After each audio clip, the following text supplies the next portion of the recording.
Understanding, to be lost for words. Hello, everyone. Welcome to our English language learning channel. Today, we're diving into a very interesting and expressive phrase, to be lost for words. This is a phrase you might come across in movies, books, or even in daily conversations. Understanding it will not only enrich your vocabulary but also help you grasp the nuances of the English language.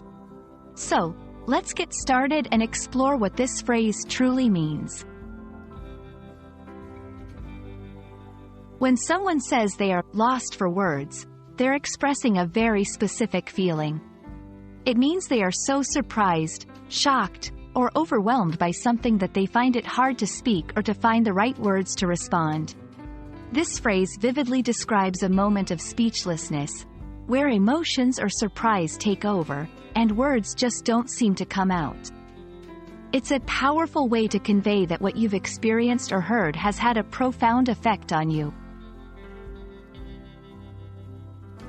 To better understand, to be lost for words, let's see it in action through some examples. After seeing the surprise birthday party her friends threw for her, Maria was lost for words.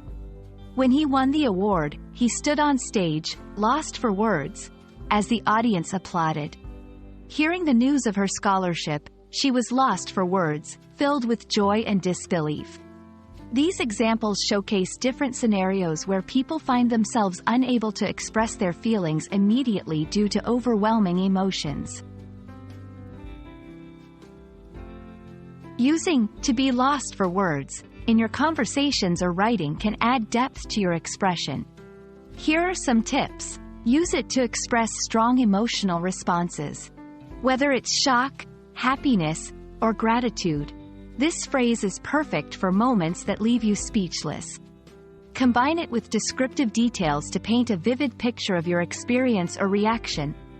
For example, I was lost for words, my eyes welling up with tears, as I read the heartfelt letter. And there you have it. Everything you need to know about the phrase, to be lost for words.